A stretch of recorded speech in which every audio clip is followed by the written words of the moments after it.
अस्सलामुअलैकुम वरहमतुल्लाहि वबरकातुहू। नहमदुहु व नसल्ली अला रसूलिल करीम, अम्मा बाद। अऊज़ु बिल्लाहि मिनश शैतानिर रजीम। बिस्मिल्लाहिर रहमानिर रहीम। वमा अरसलनाका इल्ला रहमतल लिल आलमीन। सदकाल्लाहुल अज़ीम। সর্বপ্রথম শুকরিয়া জ্ঞাপন করি সেই মহান রব্বুল আলামিনের দরবারে, যিনি আমাদেরকে এত সুন্দর একটি পাক পবিত্র মজলিসে বসার তৌফিক দান করেছেন। তার দরবারে শুকরিয়া স্মরণ করি আলহামদুলিল্লাহ। তারপর বলি জানাই সেই বিশ্বমন্দির দরবারে, যাকে সৃষ্টি না করিলে আমি আপনি পশু পাখি এমনকি 18,000 অন্ধকার কিছুই সৃষ্টি হতো না। তার দরবারে দরুদ নাযিল শুরু করি সাল্লাল্লাহু আলাইহি ওয়াসাল্লাম। শুধু শ্রোতা মণ্ডলী, আজ থেকে 1500 বছর পূর্বে এই ধরার বুকে অত্যাচার, অবিচার, শিরক, বিদআত, ফিতনা, ফাসাদে গোটা পৃথিবী ছিল ঘোর অন্ধকারের মধ্যে। ঠিক সেই সময় শান্তি ফিরিয়ে আনতে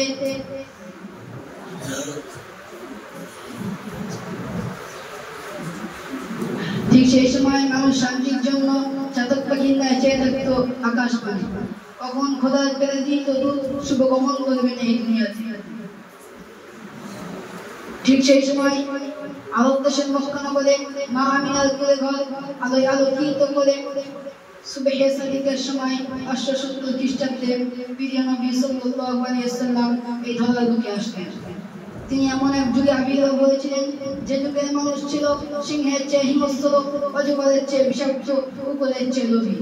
এমনকি তারা মানুষকে মানুষ বলে মনে করতো না, নারী জাতির ছিল না কোনো মর্যাদা।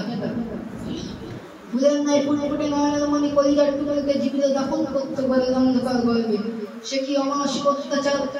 ঠিক সেই সময় অশান্তির বার্তা দূর করতে, শান্তি ফিরিয়ে আনতে নিপীড়িত, লাঞ্ছিত, বঞ্চিত, অপমানিত, দুর্বল মানুষের পাশে দাঁড়িয়ে শান্তি ফিরিয়ে আনেন। এমনকি তিনি 63 বছর জীবনে কখনো মিথ্যে কথা বলেননি। জীবন ছিল তার,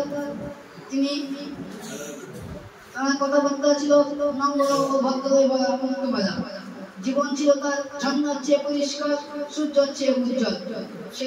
সেই জন্য মক্কার বেদিন বেঈমান কাফেররা এক বাক্যে স্বীকার করেছিল মুহাম্মাদি জনপ্রিয় নেতা, উপাধি দিয়েছিল আমানতদার ও সত্যবাদী। সুতরাং আমরা যদি নবীজির আদর্শে আলোচিত হতে পারি, আমরা সুসম্মানে সম্মানিত হতে পারবো। আল্লাহ রব্বুল আলামিন যেন আমাদেরকে নবীজির সুন্নাতের উপর চলার তৌফিক দান করেন। সকলে বলে আল্লাহুম্মা আমিন।